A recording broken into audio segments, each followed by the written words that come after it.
உட்காந்து உட்காந்து பேசுறியான்னு கேட்குறாரு அவர். அது அது என்னை பார்த்தா அப்படி தெரியும் உட்காந்து அது வேற ஒன்றும் இல்லை. எனக்கு வந்து கண்ணில் கொஞ்சம் கோளாறு, ஒரு கண்ணு கொஞ்சம் பார்வை கம்மி. அதனால் நடக்கும்பொழுது கொஞ்சம் நிதானமாக நடந்து வருவேன். எனக்கும் எல்வி சண்முகநாதன் டாக்டருக்கும் ரொம்ப நெருக்கம். ஏன்னா அவர் எதில் ஸ்பெஷலிஸ்ட்டோ அதே நோய்க்கு நான் ஒரு நோயாளி.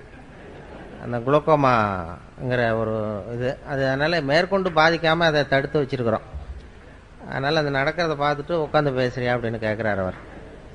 வேறு ஒன்றும் இல்லை. அது முன்னாடி அங்கேயே உட்காந்து பேசலாம்னு தான் நினச்சேன். அங்கே மைக்கு வைக்கிறதுக்கு இடமில்லாத அளவுக்கு வேறு என்ன எல்லாத்தையும் கொண்டு வந்து வச்சு விட்டார்கள். அதுக்கு மேலே மைக்கு வச்சா கீழே விழுந்துடும். அந்த நல்ல ஒரு துரை இருக்காரே, அவர் ரொம்ப இப்படி எதையாவது பண்ணி எங்களை ஏதாவது பண்ணுவார், ஒரு கோமாளி மாதிரி ஆக்கி விட்டுருவார். அந்த மாதிரி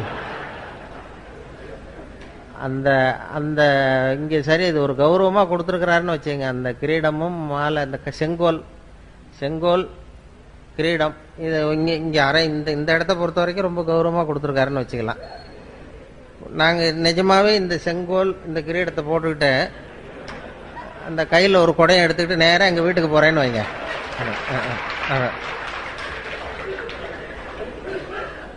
அங்கே மரியாதை கிடைக்குமா? இப்போ இங்கே வந்து மரியாதையை கொடுக்குற அந்த செங்கோலும் இதுவும் அங்கே போனால் மரியாதையை குறைச்சிரும். இப்படி ஏதாவது வித்தியாசமாக பண்ணுறது தான் துரைக்கு வேலை. அவர் வந்து ஏதாவது இப்படி பண்ணிடுவார்னு தெரியும். இந்த விருதே வந்து அவர் ஐவி அவர்களுக்காக, வீரபத்திரன் அவர்களுக்காக தான் கொடுக்கணும்னு சொல்லி தீர்மானம் பண்ணி எல்லாம் முடிவு பண்ணது. அப்புறம் பத்திரிகை பார்க்குறேன் ஏம்பேரியம் போட்டிருக்கு. அதில் எப்படி போட்டாருன்னா சரி, அது எதுக்கு போட்டாருங்கிறது அப்புறம் தான் தெரியுது. இந்த நாலு தடவை வந்தேன் போனேன், அப்புறம் என்னாரு, அப்புறம் பேசும்பொழுது அவங்க யாரையும் சொல்லி அவங்க காசு வாங்குறாங்க, பணம் வாங்குறாங்க அப்படின்லாம் பேசிக்கிட்டு இருந்தார்ல. நான் இது வரைக்கும் அவர் வந்து நான் வந்து இது வரைக்கும் என்னுடைய சொந்த செலவில் தான் வந்து போயிட்டுருக்கேன், காசுலாம் வாங்குறதில்ல. அது இப்படி வந்து அதுக்கு பதிலாக தான் இதெல்லாம் கொடுத்துட்டார். பணத்தை விட இது கொஞ்சம் சீப்பு. இப்போ பேசுகிறவங்களுக்கு பணம் கொடுக்குறதுன்னா அதை விட இதுக்கு கரையம்லாம் போட்டிங்கன்னா சீப்பாக முடியும். அதேமாதிரி ஒரு பட்டம் கொடுக்குறதும் அதை விட சுலபம். அதனால் மனிதநேய மாமணின்னா அது அவ்வளோ சுலபமாக கொடுத்துட்டார். அதனால் இப்போ இது மூலமாக சுத்தமாக காசு இல்லைங்கிறத மறைமுகமாக சொல்லிட்டார். விஷயம் இப்படி என்ன வந்து ஒன்றும் இல்லாதவனை ஆக்கி அவர் இதே தான் பண்ணுறார். எல்லாம் இது மட்டும் இல்லை, மற்ற கூட்டங்கள்லையும் ஏதாவது பேசணுன்னா தஞ்சாவூருக்கு வந்திருந்தார். அங்கே முக்கியமானவங்களாம் வந்திருந்தாங்க. அங்கே உள்ளவங்கள்ட்டையும் இவர் வந்து பணமே வாங்க மாட்டார் சார், காசு வாங்க மாட்டார் சார். அவர் மேடையில் ஏறி கொடுத்தாலும் வாங்க மாட்டார், நீங்கள் கொடுத்தாலும் வாங்க மாட்டார்னு பகிரங்கமாக அறிவிச்சிட்டார்.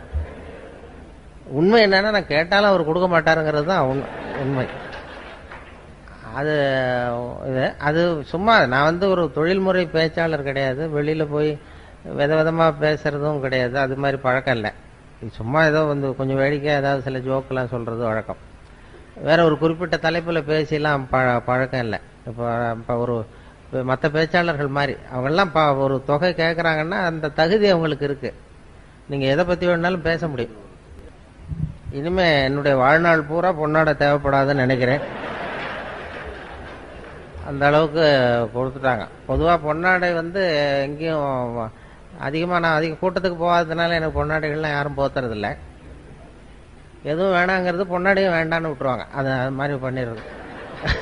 அந்த இருந்தாலும் இது ஒரு அன்பு. ஈரோட்டுக்கு வந்தால் அந்த இது மாதிரி பொன்னாடை கொடை இதெல்லாம் நிறையா கிடைக்குது.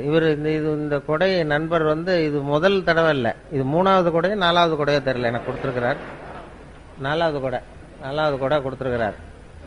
அதனால் எங்கள் வீட்டில் அப்படியே வீட்டுக்கு வந்தீங்கன்னா கொடையாக தொங்கும் வரிசை. இதெல்லாம் அதான் அன்பை வெளிப்படுத்துகிறதுக்காக அப்படி செய்கிறாங்க. அது எங்களுக்கு என்ன சங்கடம்னா, இதையெல்லாம் இனிமேல் தூக்கிட்டு ரயிலில் போய் சேரணும் பாருங்க, அது கஷ்டம். அதனால் உங்கள்கிட்ட நான் வந்து ஈரோட்டில் உங்ககிட்டையும் நகைச்சுவை மன்றத்துக்கிட்டையும் நாங்கள் வர்றது வெறும் அன்பை மட்டும்தான் எதிர்பார்த்துக்கிட்டு வரோம். வேற இது மாதிரி சுமைகளை எதிர்பார்த்துக்கிட்டு வரல. இப்போ என்னாச்சுன்னா, நாங்கள் சும்மா வர்றதுக்கு அதுக்கு இதுக்கெல்லாம் ஒரு விலை போட்டு கொடுத்தது மாதிரி ஆயிட்டுது. அதுக்கு ஒரு வேல்யூ மாதிரி இது. அதனால எதுவுமே தர வேண்டாம். 5வது தடவை என்ன கூப்பிடுற அபிப்பிராயம் இருந்தா அவர் எங்களுக்காக எதையுமே செய்ய வேண்டாம். சாப்பாடு கூட போட வேண்டாம், நாங்களே அப்படி வளரும். அவங்க வீட்டில் போய் அவர் அவர் என்ன பண்ணுவாருன்னா, ரொம்ப துறையை பற்றி உங்களுக்கு தெரியும், ரொம்ப கஷ்டப்படுறாரு இதை நடத்தணுங்கிறதுக்காக. சொந்த காசெல்லாம் நிறைய செலவு பண்ணுறாரு. அதையெல்லாம் பார்த்துட்டு தான் நீங்கள் எதுக்கு அனாவசிய செலவுன்னு சொல்லி நானே சண்டை போட்டேன். நீங்கள் செலவு பண்ணி இந்த என்ன சார் ஜனங்களை சிரிக்க வைக்கிறோம், அது ஒரு சேவை தானே, அதுக்கு செலவு பண்ண என்ன அப்படிங்கிறது அவருடைய கொள்கை. சரி செலவு பண்ணுங்க, இது அனாவசிய செலவெல்லாம் குறைக்கலாம்ல. இப்போ இந்த கிரீடம் செங்கோல்லாம் நாங்கள் வச்சுக்கிட்டு என்ன பண்ண போகிறோம், இந்த செலவையெல்லாம் குறைச்சிக்கிட்டு நீங்கள் வேறு ஏதாவது உபயோகமாக செலவு பண்ணலாமேன்னு சொன்னேன். அது என்னமோ அவருக்கு இப்படி ஒரு இது பரவாயில்ல. அது அதனால் இந்த செங்கோல்லாம் அவர்கிட்டே திருப்பி போகும்பொழுது அவருக்கே போட்டு விட்டுட்டு அவர் கையிலேயே கொடுத்துட்டு தான் போகணும். ஆனால் தயவு செய்து அந்த கொடுத்த பட்டத்தை திருப்பி கேட்க வேண்டாம் என்று கேட்டுக்கொள்கிறேன். ஏதோ கை தவறி கொடுத்துட்டு போடாது அப்படின்னு கேட்டாருன்னா ரொம்ப கஷ்டமாக இருக்கும். அப்படி பண்ணுறது இந்த வேடிக்கை, இந்த சிரிப்பு அது சொன்னாங்க இல்லையா, அதாவது மனுஷனுக்கே நமக்கு வந்து இயல்பாக நடக்கக்கூடியது இந்த ரெண்டு விஷயம். அதாவது நடக்கிறது, நம்ம நடக்கிறோம் பாருங்க, இந்த நடக்கிறது சிரிக்கிறது, இது ரெண்டும் இயற்கையாக நடக்கணும். அதுக்கு வந்து இப்போ நம்ம உடம்புல இருக்கிற உறுப்புகள்லாம் சரியாக வேலை செய்யறதுக்கு அந்த காலில் மட்டும் பாதத்தில் அழுத்தம் கொடுத்தா போகிறோம். அதுக்காக தான் அந்த பிரகாரத்தில் நடக்கிறது, வெளியில் நடக்கிறதுலாம். அது மனுஷன் வந்து சாதாரணமாக நடக்காமல் இருக்க முடியாது. அதனால் நடந்தால் போதும், உடம்புல இருக்கிற உறுப்புலாம் சரியாக வேலை செய்யுமா. அது எல்லாமே அழுத்தம் வந்து கால் பாதத்தில் போய் முடியுது. அது அப்படி இயற்கை வந்து அப்படி ஒரு அமைப்பை ஏற்படுத்தியிருக்கு. அதாவது பேட்டரி சார்ஜ் பண்ணுறது மாதிரி நடந்தால் போகிறோம். நாம் என்ன பண்ணிவிட்டோம், நடக்கிறதுக்கு பதிலாக வாகனங்களை கண்டுபிடிச்சிட்டோம்.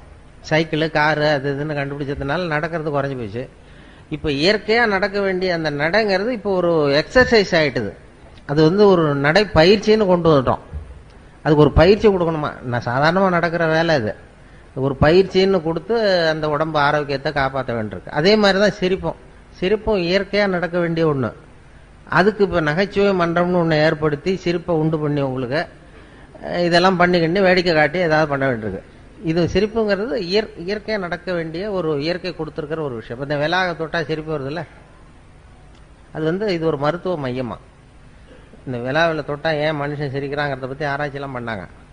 அது ஒருத்தர் ஆராய்ச்சி பண்ணி ஒருத்தர் சொன்னார், அது இந்த இடத்துல இருக்கிற மென்மையான நரம்புகள் அங்கே போய் முடியுது, மூளையில் சிரிப்பை உண்டு பண்ணுற இடத்துக்கு. அதனால் இங்கே வந்து தொட்டோம்னா அங்கே போய் சிரிப்பை உண்டு பண்ணுது. அதனால் விலாவில் மென்மையான நரம்பு வந்து முடியுது, இது தொட்டதும் அந்த செய்தி மூளைக்கு போய் சிரிக்கிறான் அப்படின்னு ஒருத்தர் கண்டுபிடிச்சார். அதுக்கப்புறம் வந்தவர் இன்னொருத்தர் அதை பற்றி தொடர்ந்து ஆராய்ச்சி பண்ணவர் கேட்டார், சரி நான் ஒத்துக்கிறேன், விலாவில் இங்கே தொட்டால் அந்த மென்மையான நரம்புகள் மூளைக்கு போய் சிரிப்பை உண்டு பண்ணுதுன்னு சொல்கிறீங்க, ஒத்துக்கிறேன், அது ஏன் நானே தொட்டுக்கிட்டா ஏன் சிரிப்பு வரலன்னார். அப்போதான் தெரிஞ்சது முதல்ல கண்டுபிடிச்சதும் பொய்ன்னு, தப்புன்னு. இப்போ என்னன்னா இது வரைக்கும் தெரியாத ரகசியம். அது மனுஷனை வந்து இந்த இடத்துல தொட்டா ஏன் சிரிக்கிறாங்கிற ரகசியம் இது வரைக்கும் யாருக்கும் தெரியாது. அது என்ன சொல்றாங்க ஒரு யூகத்தில், என்ன இது வந்து ஒரு மருத்துவ மையம், இயற்கை கொடுத்துருக்கிற ஒரு மருத்துவ மையமா. இது மாதிரி கிச்சு மூட்டியே நோய்களை குணப்படுத்திக்கலாம் சிரிப்பு உண்டு பண்ணி. இயற்கையாக உடம்புல ஏதாவது இந்த இடத்துல பட்டா சிரிப்பு வந்துடுதுல்ல, அது வந்து அதனால சிரிப்பும் நடையும் வந்து இயற்கையாக நடைபெற வேண்டிய ஒரு விஷயங்கள். அதுக்கு வந்து இப்போ ஒரு பயிற்சி, நடைப்பயிற்சி, அதே மாதிரி சிரிப்பு ஹியூமர் கிளப்பு அதெல்லாம் ஏற்படுத்த வேண்டிய அளவுக்கு நாம் வந்து இறுக்கமாயிட்டோம். மனசு இறுக்கமாயிட்டுது, டென்ஷன் ஆகிட்டுது. அதனால தான் இவங்களுக்கெல்லாம் வேலை. இப்போ 67 மாசமா நடத்த வேண்டியதாக போச்சு பாருங்க. அப்படி பண்ணி சிரிப்பை உண்டு பண்ண வேண்டியிருக்குது. இல்லைன்னா அதுதான் இது வந்து மருத்துவ மையம். மனிதனுடைய விலாப்புறம் வந்து ஒரு மருத்துவ மையம்னு இப்போ ஆராய்ச்சியாளர்கள்லாம் கண்டுபிடிச்சு சொல்கிறாங்க. அதனால சிரிப்பு வந்து இயல்பாக நடக்கணும். அதனால தான் இப்போ பேசிகிட்டு இருந்தோம் டாக்டர்கிட்ட கூட அதை சொன்னாங்கன்னு. அதாவது மனுஷன் வந்து ஒரு குழந்தைகளை பற்றி ஆராய்ச்சிலாம் பண்ணியிருக்கிறாங்க. சின்ன வயசில் நம்ம பிறந்து 6 வாரத்தில் தான் சிரிக்க ஆரம்பிக்கிறோமா. நம்ம பிறந்து 6 வாரம் 1.5 மாதத்துல தான் சிரிக்க ஆரம்பிக்கிறோம். அது வரைக்கும் ஒன்றும் விவரமாக சிரிக்க தெரியாது. அதனால் ஒரு குழந்தை வந்து ஒரு நாளைக்கு 200 தடவை சிரிக்குதான். இதெல்லாம் அதை பற்றி ஆராய்ச்சி பண்ணி டாக்டர்கள், குழந்தை நிபுணர்கள், ஸ்பெஷலிஸ்ட் சொல்கிறாங்க. ஒரு குழந்தை வந்து ஒரு நாளைக்கு 200 தடவை சிரிக்குது. நம்மெல்லாம் 15 தடவை சிரிக்கிறோமா. அப்படியே குறைச்சிக்கிட்டே வந்தாச்சு. அதனால தான் இப்போ ஹார்ட் அட்டாக்லாம் வருதுன்னு இப்போ கண்டுபிடிச்சிருக்கிறாங்க. 200 தடவை சிரிக்க வேண்டிய குழந்தைத்தனம் அப்படியே குறைஞ்சி போய் கொஞ்சம் கொஞ்சமாக குறைச்சிட்டு வருது. சிரிப்புக்கு வந்து ஜோக்கே தேவைப்படாது. நான் சொன்னல இயல்பான விஷயம்னு, சிரிப்புக்கு ஜோக்குன்னு ஒன்று தேவையே படாது. அது வந்து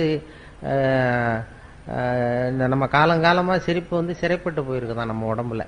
எப்படின்னா, ஒரு முதலாளிக்கு முன்னாடி தொழிலாளி சிரித்தா மரியாதை குறைச்சல், ஒரு வாத்தியாருக்கு முன்னாடி பையன் சிரித்தா மரியாதை குறைச்சல், ஒரு அதிகாரிக்கு முன்னாடி பியூனு சிரிச்சா மரியாதை குறைச்சல், இப்படி சொல்லி சொல்லி சிரிப்புங்கிறது மரியாதை குறைவான செயல்னு போதிக்கப்பட்டு வந்திருக்கிறோம்.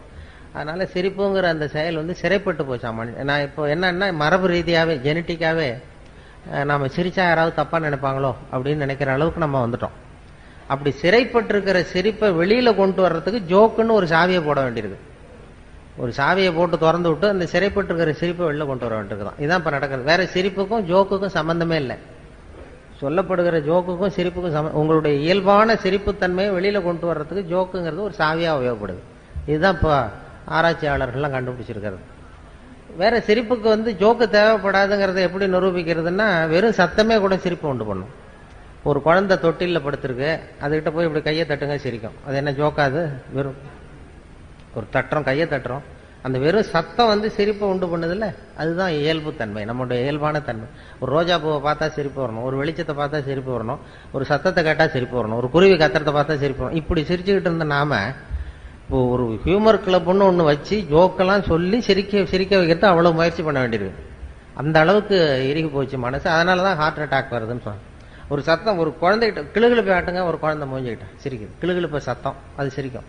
ஆனா அதே கிளுகிழப்பை ஒரு தாத்தா மூஞ்சிக்கிட்ட ஆட்டுங்க, கோவம் வந்துடும், அடிக்க வந்துடும். ஏதாவது குச்சி கிடந்த மாதிரி கூட இருந்துன்னா எடுத்து குத்தி விடுவாரு. ஏன் அப்படி இருந்தவர் அப்படி ஆயிட்டாரு. சின்ன வயசுல ஒரு கிளுகிழப்ப சத்தத்துக்கு சிரிச்சவர் அதே கிளுகிழப்ப சத்தத்துக்கு கோவப்படுற அளவுக்கு மாறி போயிட்டார். இப்படி இந்த மாற்றம் வரப்படாதான். வயசான காலத்திலே கிளுகிழப்பை ஆட்டினா சிரிக்கணும். அப்படி இருந்தா அவருக்கு ஹார்ட் அட்டாக் வராது. எதுக்கு சொல்றேன்னா, இப்ப இங்க வந்திருக்கிற பெண்கள்லாம் வீட்டுல ஒரு கிளுகிழப்பை வாங்கி வச்சுங்க. இனிமே வீட்டுக்காரர் கோபமா வந்தாருன்னா முகத்திட்ட போய் அப்படி இப்படி ஆட்டி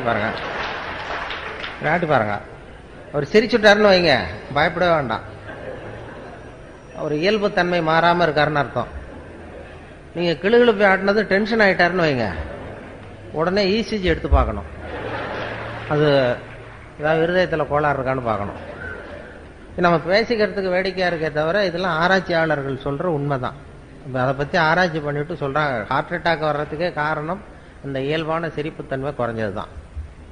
அதனாலதான் அந்த தன்மையை மறுபடியும் உண்டு பண்ற பெரிய முயற்சியில தான் இது மாதிரி நகைச்சுவை மன்றங்கள்லாம் இப்ப ஈடுபடுத்திருக்கு. இப்ப எல்லா இடத்துலயும் நகைச்சுவை மன்றம் ஆரம்பிச்சுட்டாங்க. சென்னையில வந்து இன்கம் டாக்ஸ் ஆபீஸ்ல நகைச்சுவை மன்றம், இப்படி போலீஸ் ஸ்டேஷன் அங்கங்கன்னு எல்லா ஆபீஸ்லயும் நகைச்சுவை மன்றம்னு ஆரம்பிச்சு அதை ஏதாவது எங்களுக்கு கொஞ்சம் சிரிப்பு உண்டு போகும், கொஞ்சம் கிச்சு மூட்டிட்டு போங்க சார்ங்கிறது மாதிரி அப்படியேதான் பண்ணிட்டு இருக்கிறாங்க.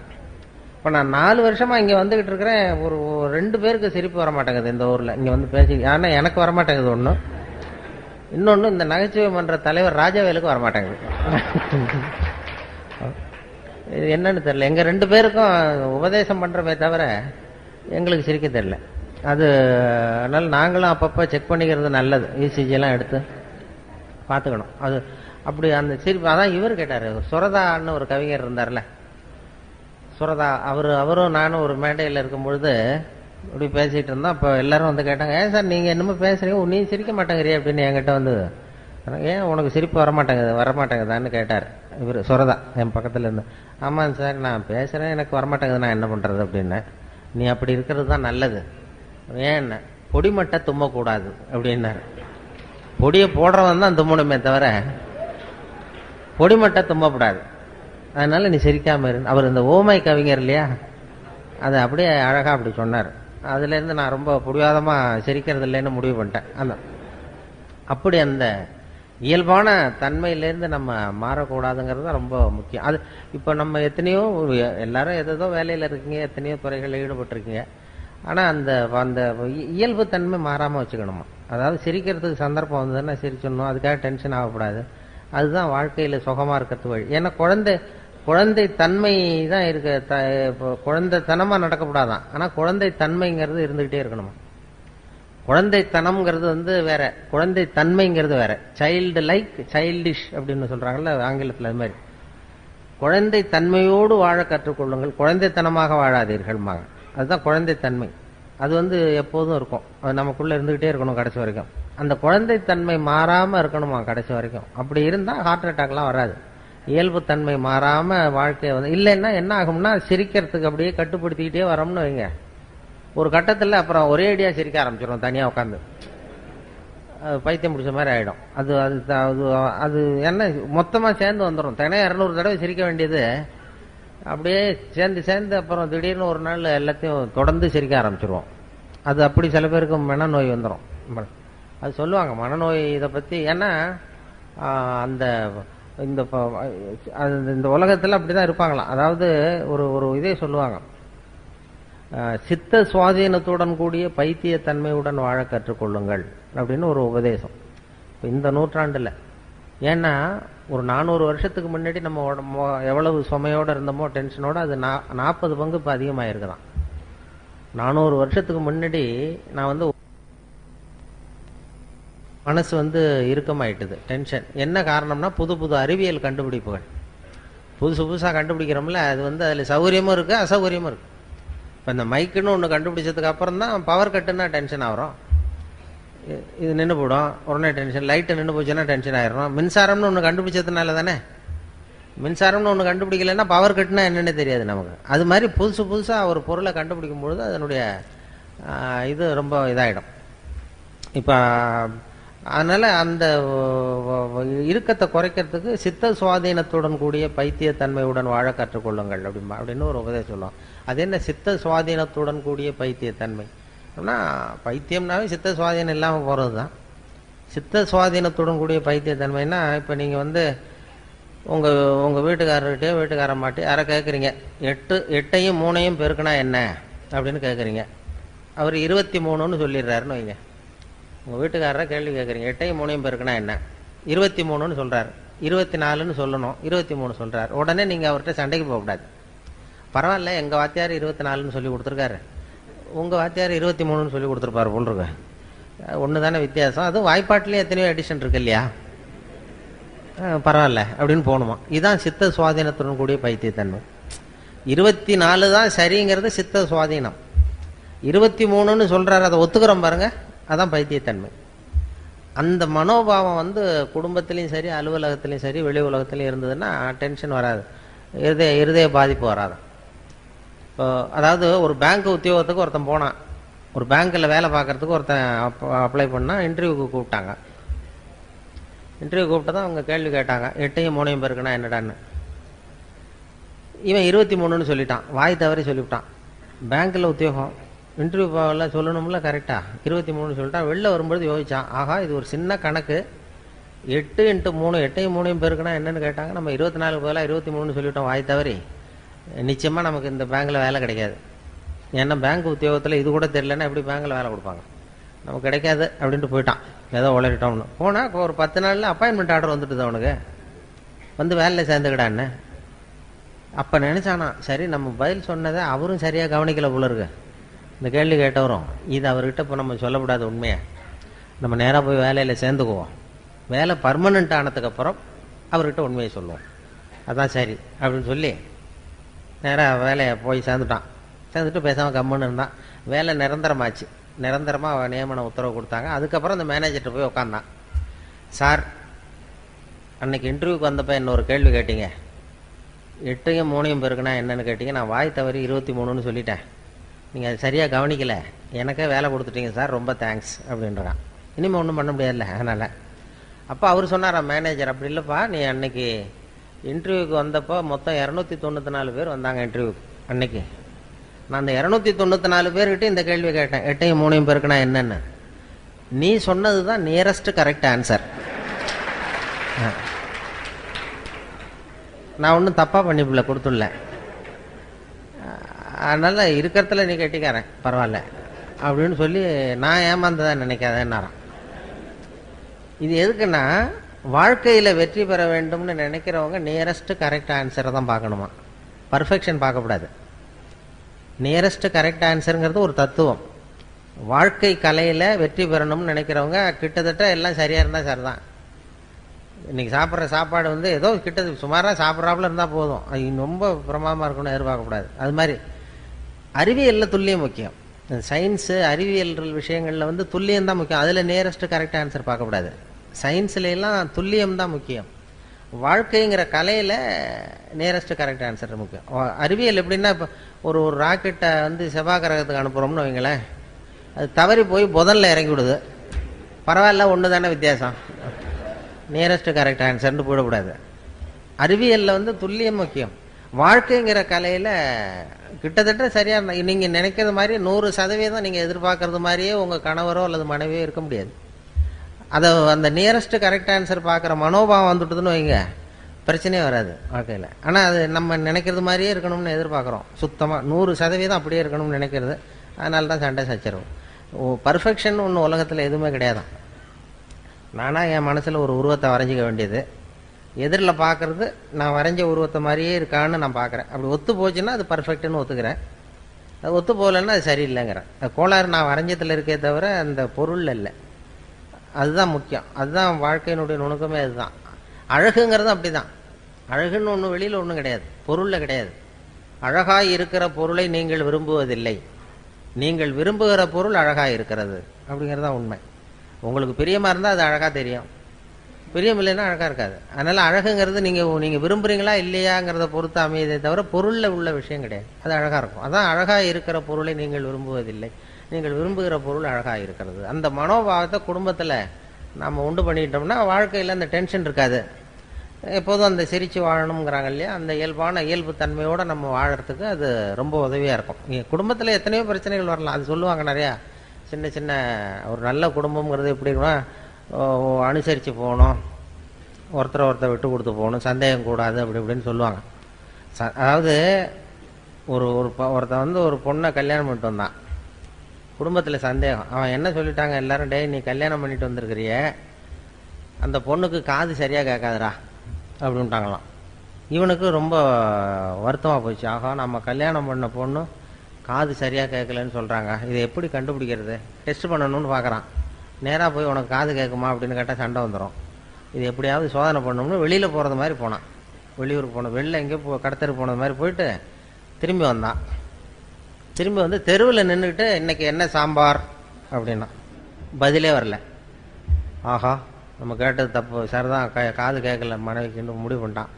அடுத்தது வீட்டுக்குள்ளே வந்து நின்று 2வது தடவையாக கேட்டான். வாசலுக்குள்ளே வந்து நின்றுக்கிட்டு இன்றைக்கி என்ன சாம்பார் அப்படின்னா 2வது தடவையும் பதில் வரல.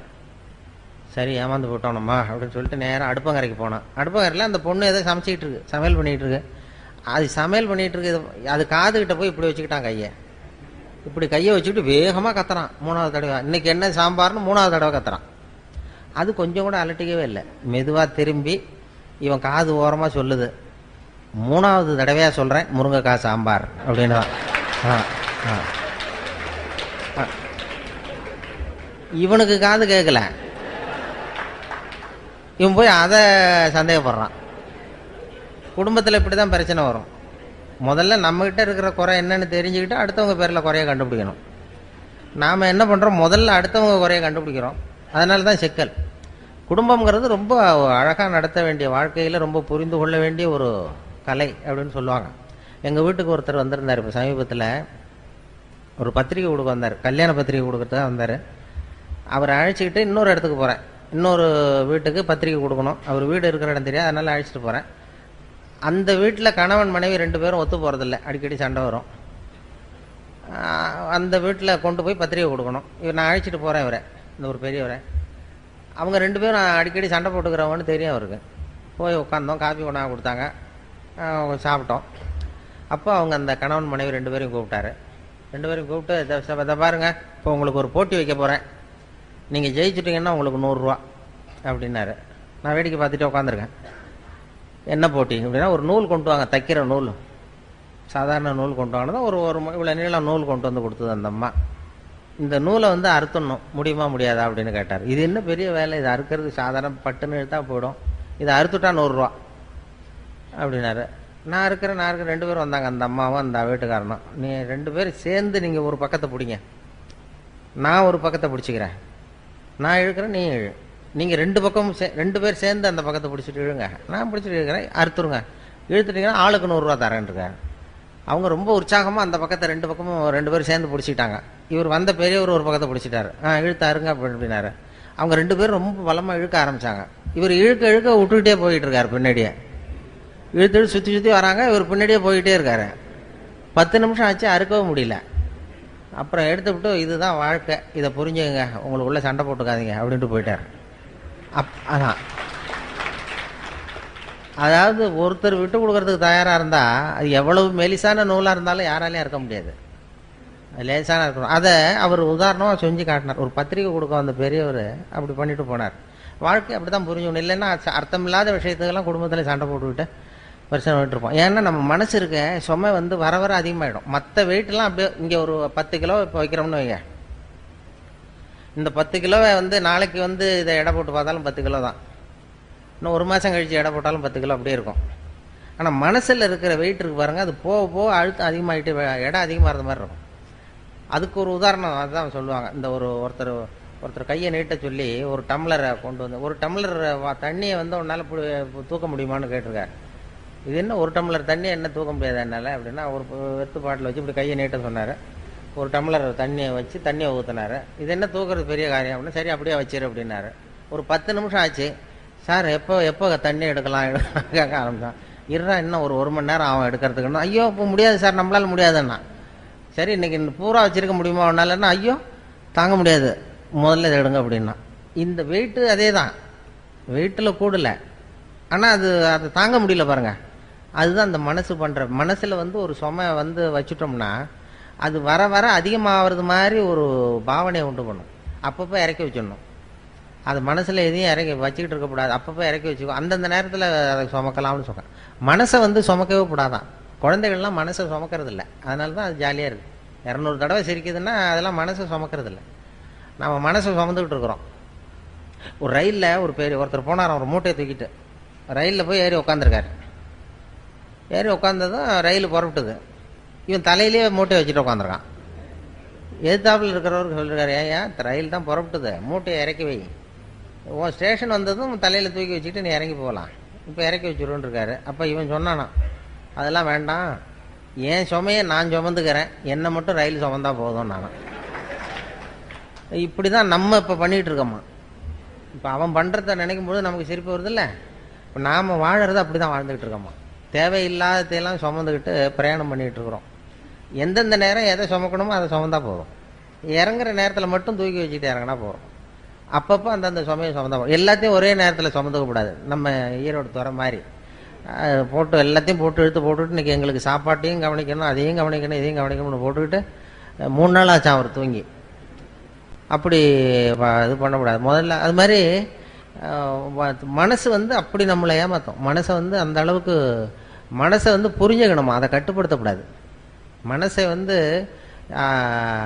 எல்லாரும் அடக்கு, சினத்தை கோபத்தை அடக்கு, மனசை அடக்குன்னு சொல்லுவாங்க. மனம் சினம் 2 இருக்குல்ல, ரெண்டையுமே எல்லாரும் உபதேசம் பண்ணுறது எப்படின்னா, மனசை வந்து கட்டுப்படுத்து, சினத்தை வந்து அடக்கு, கோபத்தை அடக்கு, மனசை கட்டுப்படுத்தலாம் சொல்லிட்டு இருப்பாங்க. இந்த அடக்கிறது கட்டுப்படுத்துறதெல்லாம் மற்றவங்க உபதேசம். இந்த அருள் தந்தை வேதாத்திரி மகரிஷி இருக்கார்ல, அவர் தான் வித்தியாசமாக அதை உபதேசம் பண்ணார். மனசை வந்து அடக்காத, அதை புரிஞ்சுக்கோ, அது சரியாக போடும். மனதை வந்து அடக்க நினைத்தால் அலையும், அறிய நினைத்தால் அடங்கும் அப்படின்னார் வேதாத்திரி மகரிஷி. அதை வந்து புரிஞ்சுக்கிறதுக்கு முயற்சி பண்ணுமே தவிர அதை அடக்கிறதுக்கு முயற்சி பண்ணாது. அதே மாதிரி சினத்தை கோபத்தை கட்டுப்படுத்துன்னு எல்லாரும் உபதேசம் பண்ணாங்க. இவர் என்ன சொன்னார், சினத்தை தவிர்த்து விடு, சினம் தவிர்த்தல்னு தான் சொல்லுவாங்க. கோபம் வராத அளவுக்கு சினத்தை தவிர்க்கணுமே தவிர, இல்லைன்னா அது வர வர பெருசாக போயிட்டே இருக்கும். அதுதான் வாழ்க்கையில் வந்து நம்ம கற்றுக்க வேண்டியது. அதுதான் குடும்பத்தில் இருக்கிறவங்களுக்கு அது மாதிரி உபதேசங்கள் நிறைய, பிரச்சனைகள் எல்லாத்துலேயும் பிரச்சனை நிறையா வந்துட்டு தான் இருக்கும். பிரச்சனை வந்து இப்போ எங்கள் ஆஃபீஸில் நான் ஆல் இண்டியா ரேடியோவில் வேலை பார்த்தேன். எங்கள் ஆஃபீஸில் எல்லாருக்கும் ஒரு மேஜை நாற்காலி உண்டு. அதில் மேஜையில் ஒரு கண்ணாடி போட்டிருக்கோம். கண்ணாடி ஒன்று வச்சுருப்பாங்க. அந்த வேலை செய்கிறவங்களாம் அவங்கவுங்க இஷ்ட தெய்வத்தை கண்ணாடிக்கு அடியில் வச்சுருப்பாங்க.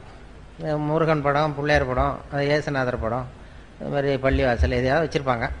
அவங்கவுங்க காலையில் வந்ததும் வேலையை அதை தொட்டு கும்பிடுவாங்க. அதுக்கப்புறம் தான் வேலையை பார்க்குறது. இப்படி நடந்துக்கிட்டு இருந்தது. எனக்கு கண்ணாடி கிடையாது, அது உடஞ்சி போச்சு மேஜையில், அதனால் எதுவும் வைக்கிறதில்ல. எனக்கு பக்கத்தில் ஒரு பொண்ணு இன்னொரு சீட்டு, அது ஒரு நிகழ்ச்சி பொறுப்பாளர். எனக்கு என்ன ஒரு ஆசைன்னா, அது இஷ்ட தெய்வம் என்னன்னு கண்டுபிடிக்கணும், பார்க்கணும் அப்படின்னு ஒரு ஆசை. இருக்கிறப்ப போய் எட்டி பார்த்தா நல்லா இருக்காது. வெளியில் எழுந்திரிச்சு போகும்போது பார்க்கலான்னு அப்படி இப்போ பார்த்துக்கிட்டே இருந்தேன். ஒரு தடவை எழுந்திரிச்சு வெளில போச்சு. அப்போ ஓடி போய் எட்டி பார்த்தேன். அது இஷ்ட தெய்வம் என்ன, முருகனா பிள்ளையாரா என்னன்னு பார்ப்பேன். பார்த்தா ஒரு ஆசாமி படம் இருக்குது, ஒரு மனுஷனுடைய படம். உடனே கூப்பிட்டு அந்த அம்மா வந்தது, என்ன சார் பார்க்குறீங்க, இது யாரும்மா இது இந்த படத்தை வச்சுருக்கேன் அப்படின்னா, இது என் வீட்டுக்காரரு சார். பாருங்கள், வீட்டுக்காரர் படத்தை தெய்வம் வைக்க வேண்டிய இடத்துல வச்சுருக்கேன். இந்த நூற்றாண்டில் இப்படி ஒரு பொண்ணா அப்படின்னு சொல்லிட்டு இது மாதிரி அவர் படத்தை நீ வச்சிருக்கிறியே, உனக்கு தெரியுமா, நீ இங்கே படம் வச்சிருக்கிறது உங்கள் வீட்டுக்காரருக்கு தெரியுமா அப்படின்னு கேட்டேன். இதெல்லாம் அவருக்கு எதுக்கு சார் தெரியணும், நம்ம மனசில் இருந்தால் சார் தான் அவனு. அவர் ரொம்ப கொடுத்து வச்சவருமா அவங்க வீட்டுக்காரரு, இப்படிலாம் பண்ணிகிட்டு இருக்க, எல்லோரும் தெய்வத்தை வச்சுட்டு இருக்கோம் அப்படின்னு சொல்லிட்டு அப்புறம் ஒரு சந்தேகம் கேட்டேன். ஏம்மா எல்லாருக்கும் வந்து வாழ்க்கையில் ஆஃபீஸில் எத்தனையோ பிரச்சனைகள் வரும், ஏதாவது பிரச்சனை வந்தால் உடனே தெய்வத்துக்கிட்ட வந்து முறையிடுறது வழக்கம். அது ரேடியோ ஸ்டேஷனில் அடிக்கடி ஏதாவது சிக்கல் நெருக்கடி வந்துக்கிட்டே இருக்கும். ஓடி வந்து இந்த இதுலேருந்து காப்பாற்று அப்படின்னு சொல்லி தெய்வத்துக்கிட்ட முறையிடுறது. பிரச்சனைகள் வந்தால் தெய்வத்தை வந்து பார்த்தா பிரச்சனை குறையுமாங்க. நீ என்ன செய்வே அப்படின்னு கேட்டேன். நானும் அப்படி தான் சார் பண்ணுவேன். இந்த ஆஃபீஸில் தலைபோகிற பிரச்சனை எது வந்தாலும் நேராக ஓடி வந்து இங்கே தான் நிற்பேன். இங்கே நின்று இந்த வீட்டுக்காரர் இருக்கார், இவர் முகத்தை பார்ப்பேன். இவர் முகத்தை பார்த்துட்டு நான் மனசுக்குள்ளே நினச்சிக்குவேன், இதை விட பெரிய பிரச்சனை நமக்கு வேறு என்ன வந்துட போகுது அப்படின்னு நினச்சிக்குவேன். மற்ற பிரச்சனையெல்லாம் சின்னதாக போயிடும். பாருங்கள், பிரச்சனையை சமாளிக்கிறதுக்கு அப்படி ஒரு வழி இருக்குது. எதுக்கு சொல்கிறேன்னா, இப்போ ஈரோட்டில் இருக்கிற பெண்கள்லாம் இனிமேல் அந்த படம் உங்கள் வீட்டுக்காரர் படத்தை கையில் வச்சுக்கோங்க, அவருக்கும் பெருமையாக இருக்கும், ஏதோ நம்ம படத்தை வச்சுருக்கிறாரு அப்படி வச்சுருக்கிறாங்கன்னு. நீங்கள் எதுக்கு வச்சுருக்கீங்கிறது தெரியக்கூடாது அவருக்கு. ஏதாவது பெரிய பிரச்சனை வந்ததுன்னா பார்த்தீங்கன்னா மற்றதெல்லாம் சின்னதாக தெரியும். இப்படி டெக்னிக் நிறையா இருக்குது. மனசை சுமக்காமல் வாழ்க்கையை வந்து ரொம்ப லேசாக நடத்துறதுக்கு இதெல்லாம் வழி. அதெல்லாம் தான் இந்த ஹியூமர் கிளப்பு கற்றுக் கொடுவோம். வாழ்க்கையில் அனாவசியமாக கோவப்பட்டுக்கிட்டு சண்டை போட்டுக்கிட்டுலாம் இருக்காதிங்க அப்படின்னு சொல்லி ஹியூமர் கிளப்பினுடைய வேலை அதுதானே, சிரிக்க வைக்கிறது, வாழ்க்கையை லேசாக்கிறது. அதெல்லாம் தான். குடும்பத்தில் பேர் வைக்கிறதுல தகராறு வரும்னு ஒரு கதை சொல்லுவாங்க. ஒரு கணவன் மனைவி 2 பேருக்கும் ஒரு குழந்தை பிறந்த, ஆம்பளை பிள்ளை பிறந்தது. அந்த பிள்ளைக்கு பேர் வைக்கிறது என்னங்கிறதுல தகராறு. அவன் என்ன சொல்கிறான், எங்கள் அப்பா பேர் தான் வைக்கணுங்கிறான் அவன். இந்த அம்மா என்ன சொல்லுது, இல்லை எங்கள் அப்பா பேர் தான் வைக்கணுங்குது. காலையிலேருந்து சண்டை. அவங்க அப்பா பேரை வைக்கணுங்கிறான், இது எங்கள் அப்பா பேரை வைக்கணும். சண்டை, காலையிலேருந்து சண்டை. எழுத்து வீட்டுக்காரன் ஒருத்தானா அவன் தான். என்ன சண்டை, எழுத்து வீட்டில் ஒரே சத்தமாக இருக்கேன்ட்டு வந்தான். ஏன்டா காலையிலேருந்து பார்க்குறேன் ஒரே சத்தமாக இருக்கு, என்னடா விஷயம் அப்படின்னா, ஒன்றும் இல்லை, எங்கள் வீட்டில் பேர் வைக்கிறதுல தகராறு, இந்த பிள்ளைக்கு எங்கள் அப்பா பேரை வைக்கணுங்கிறேன், அது அவங்க அப்பா பேரை வைக்கணுங்கிறது, அதான் சண்டை போட்டுக்கிட்டு இருக்கோம் அப்படின்னா. அப்பா சொன்னானா, எழுத்து வீட்டுக்காரன்னு நான் ஒருத்தன் எதுக்கு இருக்கேன், என்கிட்ட சொல்ல வேண்டியது தானே, நான் பஞ்சாயத்து பண்ணி, இதை விட்டுவிட்டு நீங்கள் ஏன் அடிச்சுட்டு நிற்கிறீங்க, இப்போ நானாவிலே சத்தத்தை கேட்டுட்டு வர வேண்டியிருக்கு. சரி சொல்லுங்கள் உங்கள் பிரச்சனை என்னென்னா. இவன் சொன்னான், சர்ரா உங்கள் அப்பா பேர் என்ன அப்படின்னு கேட்டான் அவனை. சீனிவாசன் அப்படின்னா. சரி உங்கள் அப்பா பேர் என்னம்மா, நான் கிருஷ்ணன் அப்படின்னு இருக்காது.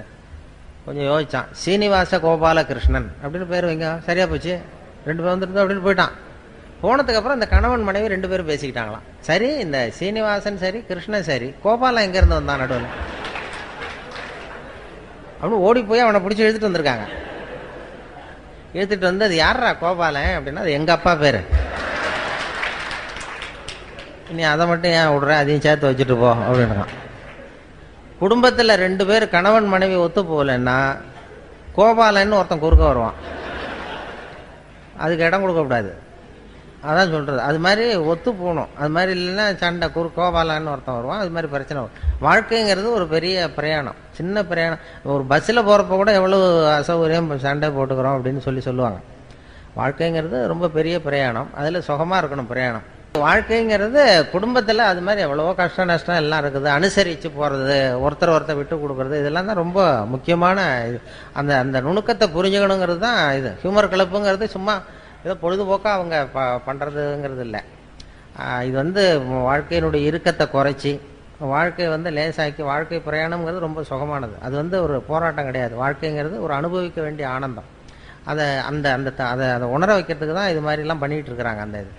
இதில் நிறைய அந்த நகைச்சுவை உணர்வுங்கிறது நம்ம எல்லாத்துலேயும் அதை பண்ணிகிட்ருக்குறோம். நம்ம இப்போ அந்த ரேடியோவிலையும் அதனால தான் அது கொஞ்சம் அந்த நிகழ்ச்சி கொஞ்சம் பாப்புலர் ஆனது.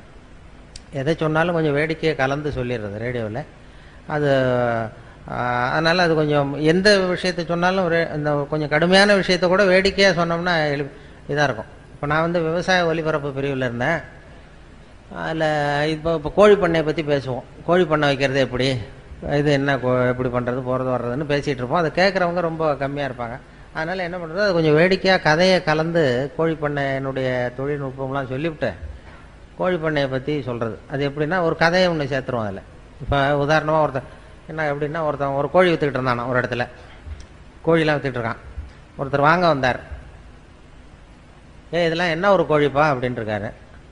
அப்போ கோழி வித்தவன் சொல்லியிருக்கான், இந்த பாருங்க இது கோழியா சேவலா அப்படிங்கிறது மட்டும்தான் தெரியும், என்ன ஒரு கோழிங்கிறதெல்லாம் பார்த்து சொல்ல முடியாது அப்படின்ட்டுருக்கான். இவர் வந்தவருக்கு கோவம் வந்துட்டது, நீ என்னடா அது கூட தெரியாமல் நீ என்னடா கோழி விற்றுக்கிட்டு இருக்கிற, கோழியோட முதுகை பார்த்தே அது எந்த ஊர்னு சொல்லிவிடலாம்டா, அது எனக்கு தெரியும் உனக்கு தெரியாதா, அது தெரியாமல் நீ வந்து கோழி விற்க வந்துட்ட, கோழியோட முதுகை பார்த்தாவே அது எந்த ஒரு கோழின்னு தெரியும், அதோ அந்த மூலையில் ஓடுது பாரு அது வந்து நாமக்கல் கோழி, அதில் ஒரு 2 எடுத்து வை, எனக்கு 2 ஓடுது பாரு இது சேலத்து கோழி, இதில் 2 எடுத்து வை, இதோ ஒரு மூலையில் நிற்கிது பாரு அது வந்து ஈரோட்டு கோழி, அதில் 2 எடுத்து வை அப்படின்னு சொல்லிவிட்டு முதுகை பார்த்தாவே தெரியும்டா, இதெல்லாம் தெரியாமல் நீ வந்து வியாபாரம் பண்ண வந்துட்டு உனக்கு எந்த ஊர்றான்னு கேட்டிருக்காரு.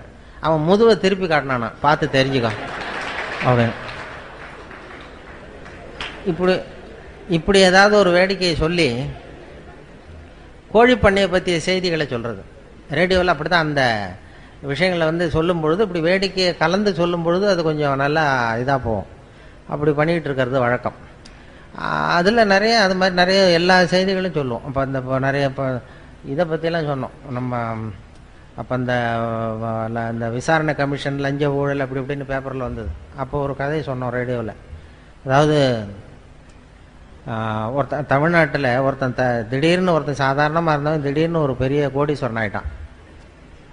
அவன் எப்படி கோடீஸ்வரன் ஆனான் அதை விசாரிக்கிறதுக்கு டெல்லியிலேருந்து 2 அதிகாரிகள் வராங்க. 2 பேர் வந்தான். இவனை பிடிச்சாங்க, டேய் நான் டெல்லியிலேருந்து வந்திருக்கேன், உன்னை விசாரிக்கிறதுக்காக வந்திருக்கேன், நீ எப்படி கோடீஸ்வரன் ஆனே, நீ சாதாரண ஆளாக இருந்த, எப்படி இவ்வளவு பணம் சேர்த்தேன் அப்படின்னு விசாரிச்சிருக்காங்க. உடனே இவன் சிரிச்சானா, இதுக்காகவா சார் மெனக்கிட்ட 2 பேர் அங்கேருந்து வந்திருக்கீங்க டெல்லியிலேருந்து, நான் வந்து பந்தயம் கட்டியே பணக்காரன் ஆகிட்டேன் சார், முறையாக தான் பணம் சேர்த்தேன், பந்தயம் கட்டினேன் ஜெயிச்சேன் பணக்காரன் ஆகிட்டேன், இதில் என்ன கஷ்டம், இதுக்கு போய் விசாரிக்கிறது அங்கேருந்து மெனக்கிட்டு வந்துருக்கீங்க அப்படின்றான். பந்தயம் கட்டி எப்படிடா இவ்வளவு பணம் சேர்க்க முடியும், நாங்கள் நம்ப முடியாதுன்றான். அப்படின்னா உங்ககிட்ட ஒரு பந்தயம் கட்டவா அப்படின்னு கேட்டிருக்காங்க. ஏங்கிட்டயா என்ன பந்தயம் அப்படின்னு ஒருத்தன் கேட்டிருக்கான். ஒருத்தன் கேட்டால் இது வந்து என் கண்ணு தானே, இது என் கண்ணு, இது என் பல்லு, என் கண்ணை என் பல்லாலேயே கடிக்கிறேன், எவ்வளோ பந்தயம், 100 ரூபா எடுத்து வச்சான் வந்தவன் 100 ரூபா வச்சு இதை ப்ரூவ் பண்ணுறான்னு. அப்படியே எடுத்துட்டான் கண்ணு, அது ஏற்கனவே பளிங்கு கண்ணை வச்சுருக்கான்.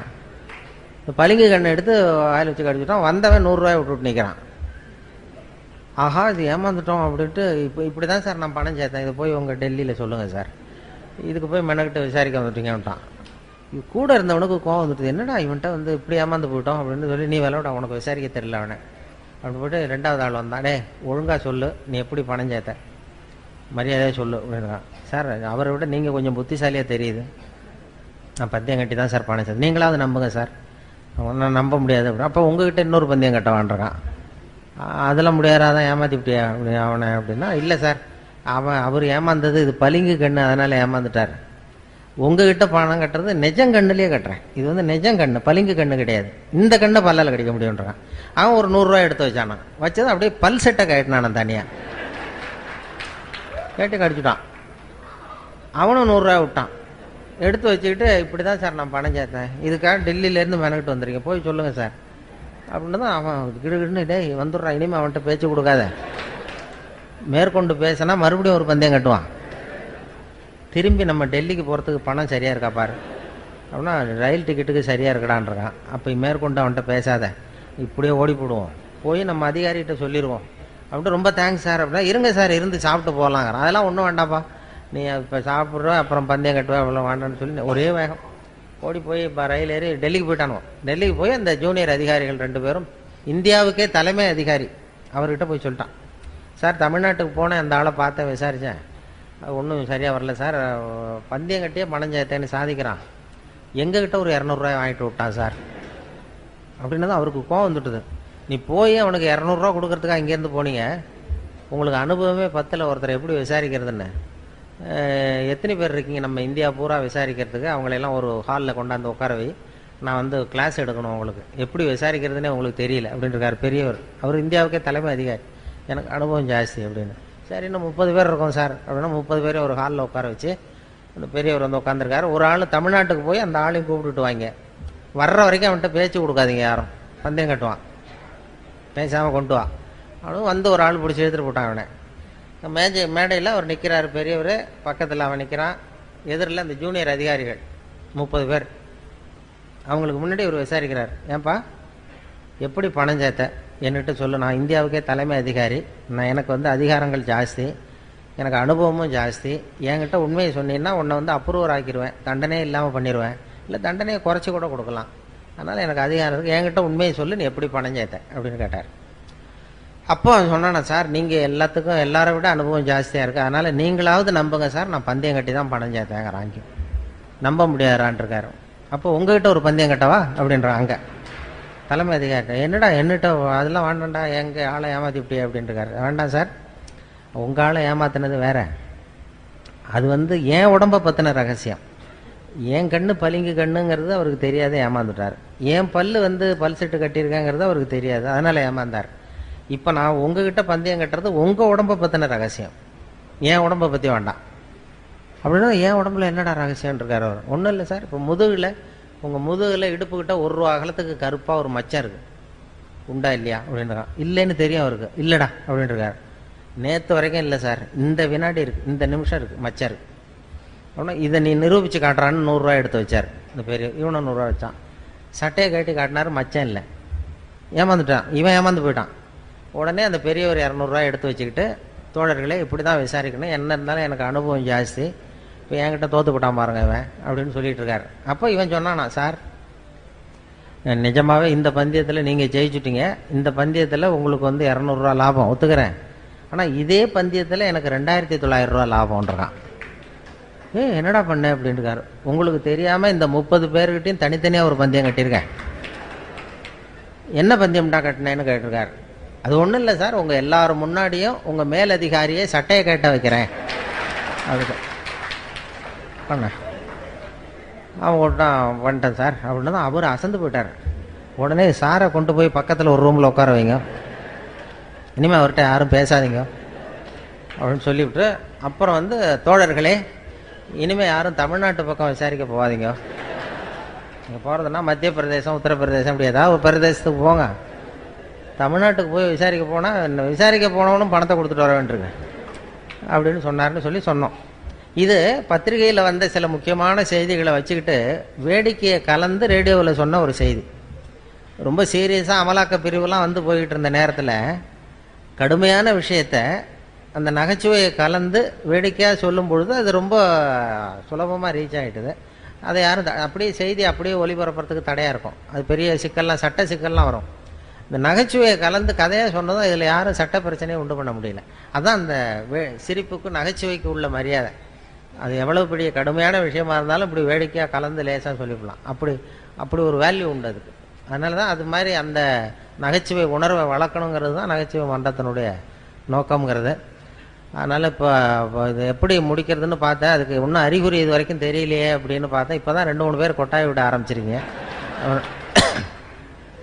அதனால் முடிக்க வர்றது நல்லதுங்கிறது ஒரு அறிகுறி. ஏன்னா அது சொல்லுவாங்க, அந்த சகிப்புத்தன்மைக்கு ஒரு எல்லை உண்டு இல்லையா. சகிப்புத்தன்மைன்னு ஒன்று இருக்குது. சர்வதேச சகிப்புத்தன்மை ஆண்டுன்னு ஒன்று கொண்டாடினாங்க. சகிப்புத்தன்மை, அதுக்கு ஒரு கதை சொல்கிறது உண்டு.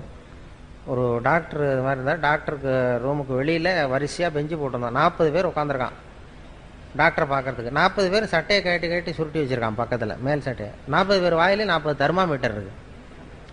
தெர்மாமீட்டரை வாயில் வச்சுட்டு அப்படியே உட்காந்துருக்கான் எல்லாரும், 40 பேரும் யூனிஃபார்மாக. அப்போ ஒருத்தன் விரல் ஆணி அடிச்சிருக்கான், இதில் காலண்டர் மாட்டுறதுக்கு விரலில் சுத்தியல் பட்டு போச்சு, நசுக்கி போச்சு. உடனே வந்து, சிஸ்டர் இந்த விரலில் ஏதாவது மருந்து வைங்கன்றிருக்கான். மருந்து அது நீ சட்டை கேட்டு அப்படின்ட்டுருக்க அந்த அம்மா. இல்லை இது விரல் தானேன்றிருக்கான். இல்லை எல்லாரையும் பாரு. எல்லாம் சட்டையை கட்டிட்டு உட்காந்துருக்கு. சரி உட்கார் அப்படின்னு சட்டையை கேட்டினா. உட்காந்தான். வாயை அப்படின்னு திறந்தது தெர்மாமீட்டர் வச்சுட்டு ஓடி போச்சு. இப்போ விரலை பார்த்துக்கிட்டே தெர்மாமீட்டர் வாயில் வச்சுட்டு யோசிக்கிறான், இது எதுக்கு தெர்மாமீட்டர் வச்சு பார்க்குறாங்க. சரி இது எல்லாரும் அவனுக்கும் விரல் நசுங்கியிருக்கான்னு பார்க்குறான். எட்டி பார்த்தா அவன் விரல்லாம் நல்லா இருக்கு. சரி எப்படிறான்னு கேட்கலாம்னு பார்த்தா வாயை திறக்க முடியல அவனுக்கு. இவனுக்கு முன்னாடி 40வது ஆள் இருக்கான், அவனும் வாயை திறக்கணும்னு பார்க்குறான், முடியல. இந்த 40 பேரும் வரிசையாக 40 கதையோட உட்காந்துருக்கான். சட்டையை கட்டி வச்சுருக்கான். பலூன் மாதிரி உப்பிருக்கு, கண்ணு செவந்திருக்கு, பலூன் மாதிரி வாய் உப்பிருக்கு, பேச முடியல. என்ன பண்ணுறதுன்னு அப்படியே சகிச்சுக்கிட்டு உட்காந்துருக்கான். ஒரு 15 நிமிஷம் கழித்து அந்த நர்ஸு ஓடி வந்தது. நர்ஸு ஓடி வந்து எல்லா தெர்மாமீட்டரும் எடுத்துக்கிட்டு அவங்கவுங்க பேர் எல்லாத்தையும் குறிச்சிக்கிட்டு அப்படியே போய் அப்புறம் போய் டாக்டர் ரூமுக்கு ஓடி போச்சு. அதுக்கப்புறம் இவன் ஆரம்பித்தான், இந்த 41வது ஆள். உலகம் ரொம்ப கெட்டு போச்சுப்பா, எதுக்கு தெர்மாமீட்டர் வச்சு பார்க்குறதுன்னு ஒரு விவசாயம் இல்லாமல் போச்சு. விரலை நசுக்கிட்டு வந்திருக்கிறேன், இதுக்கெல்லாம் தெர்மாமீட்டர் வச்சு பார்க்குறாங்க. ரொம்ப அக்கிரமம், அநியாயம், இதுக்கெல்லாமா சட்டையை கேட்டு சொல்கிறேன், நான் விட போகிறதில்ல, இது உண்டு இல்லைன்னு பார்க்க போகிறேன்னு கத்துறான். அப்போ இந்த 40வது ஆள் சொன்னான் பொறுமையாக, இந்த பாருப்பா, இது சர்வதேச சகிப்புத்தன்மை ஆண்டு, சகிப்புத்தன்மையை இந்த இடத்துல தான் நீ கற்றுக்கணும். இது மாதிரிலாம் ஒரு அசட்டுத்தனமாக இது மாதிரிலாம் துள்ளாத, கொஞ்ச நேரம் மரியாதையாக வாழை சுட்டிட்டு உட்கார், இப்படிலாம் கத்தாத அப்படின்றான் இந்த 40வது ஆள். அப்படி சொன்னதும் இவனுக்கு இன்னும் கோவம் வந்துட்டுது. நீ எனக்கு இவ்வளவு புத்தி சொல்றியடா, நீ எதுக்கடா வந்தேன்னு கேட்டிருக்கான். நான் தபால் கொடுக்க வந்தவையா?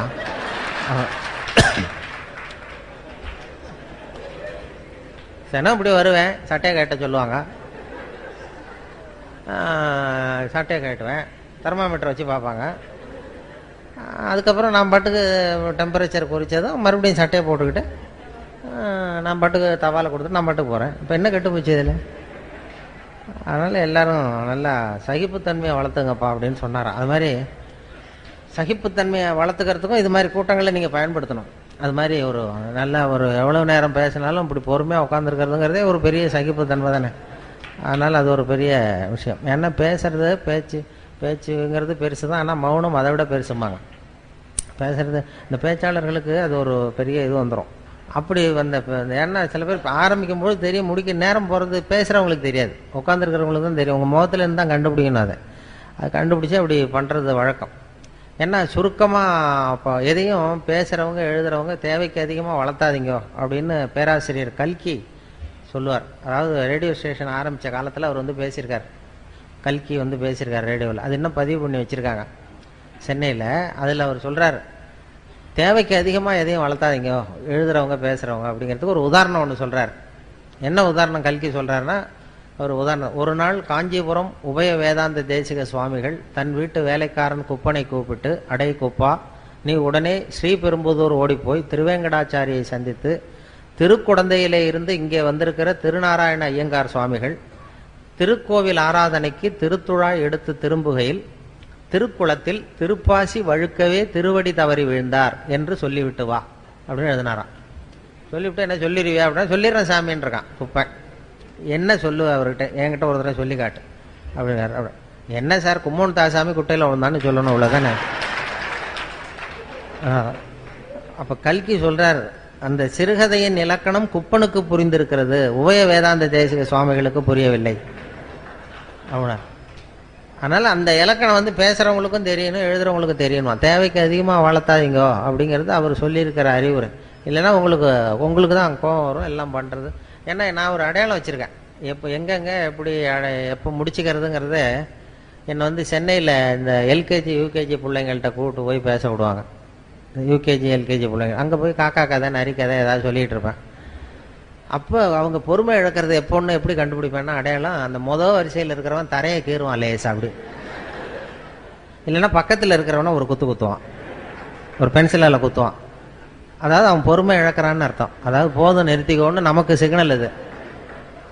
இல்லைன்னா அம்மா ஞாபகம் வந்துட்டுது, அல்லது பிள்ளைக்கு பசி வந்துட்டுது, அல்லது அம்மா ஞாபகம். அதனால் குழந்தைகளுக்கு அதுக்கு மேலே வளர்த்துறது, அதை வச்சு முடிச்சுக்குவேன். அது ஒரு அழகான அடையாளம். அது அந்த குழந்தைகள்கிட்ட பேசும்பொழுது, இப்போ ஸ்கூலில் பேசும்பொழுது ஹைஸ்கூல்லாம் கொட்டாய் விடுவாங்க, ஒரு 10 பேர் வாயை திறக்கிற வரைக்கும் பார்க்குறத முடிச்சுடுறது. காலேஜ்னால் விசில் அடிப்பாங்க, அந்த கடைசியிலேருந்து விசில் வரும், தான் முடிச்சுக்கோ இதுதான் மரியாதை அப்படின்னு அர்த்தம். அதுக்கு அப்படி ஒரு இது, அதுக்கு ஒவ்வொன்றுக்கு சிக்னல்.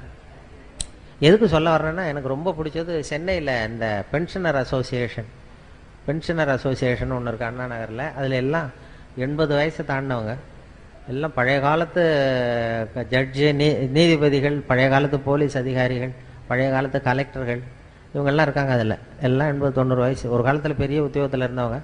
அவங்கெல்லாம் கூப்பிட்டு என்ன பேச விடுவாங்க. அப்போ அந்த ஆன்மீக விஷயங்கள் தான் அவங்களுக்கு பேசணும்னு பேசுவோம். அப்போ தான் எனக்கு டைம் லிமிட்டு கிடையாது, எவ்வளோ நேரம் வேணாலும் நான் பாட்டு பேசிகிட்டே இருப்பேன். அவ்வளவு பேரும் எவ்வளவு நேரம் ஆனாலும் அசையாமல் என்னையே பார்த்துக்கிட்டு இருப்பாங்க. அது என்ன காரணம்னா, காது கேட்காது.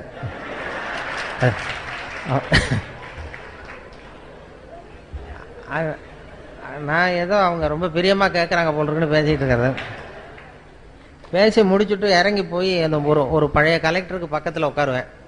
அவர் மெதுவாக தலையை மட்டும் திருப்புவார். திருப்பி முடிச்சுட்டிங்க போல் இருக்கு அப்படிவார். எப்படி சார் கண்டுபிடிச்சிங்க அப்படின்னா, தான் இறங்கி வந்தீங்கல்ல கீழே அப்படிவார்.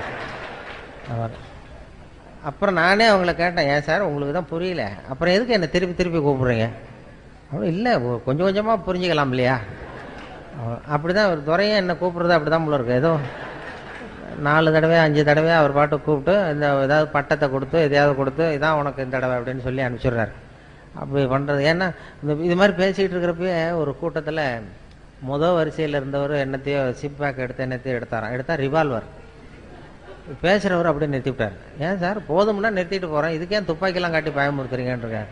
இப்போ அவர் சொன்னார், எழுந்திரிச்சு, ஐயோ துப்பாக்கியை காட்டு பயப்படாதீங்க சார், துப்பாக்கியை பார்த்துட்டு நீங்கள் எவ்வளோ நேரம் வேணாலும் பேசுங்க சார், இது வந்து உங்களை சுடுறதுக்கு இல்லை, உங்களை இங்கே அழைச்சி வந்தவரை சுடுறதுக்கு அப்படின்னாராம். அப்படி பார்த்தா என்னை அழைச்சிட்டு வந்தவர் அவர் துரை தான். துரை வந்து ரொம்ப சௌக்கியமாக இருந்தால் தான் ரொம்ப காலத்துக்கு இந்த நகைச்சுவை மன்றம் நடக்கும். அதனால் அவருடைய சௌக்கியமும் முக்கியம். அந்த தலைவர் இவர் இருக்கார் ராஜவேலு, அவங்கெல்லாம் ரொம்ப காலத்துக்கு சௌக்கியமாக இருந்தால் தான் இந்த நகைச்சுவை இதெல்லாம் நடக்குங்கிறதுனால அதனால் இயல்புத்தன்மை மாறாமல் வாழ கற்றுக்கொள்ளுங்கிறது தான் இவங்களுடைய மெசேஜ். நம்முடைய இயல்புத்தன்மையிலேருந்து மாறாத வாழ்க்கையை லேசாக எடுத்துக்கிட்டு போகும். இப்போ நான் வந்து உங்களுக்கு பெரிய உபதேசம்லாம் பண்ணுறதுக்காக வரல, அந்த தகுதியும் கிடையாது. அந்த இயல்புத்தன்மை மாறாமல் ஒரு மனுஷனுக்கு 200 தடவை குழந்தை இயல்பு சிரிக்கிற தன்மை இருக்குன்னு சொன்னேன் இல்லையா, அந்த இயல்புத்தன்மை உங்கள்கிட்ட இருக்கான்னு ஒரு மணி நேரமாக சோதனை பண்ணி பார்த்தோம்.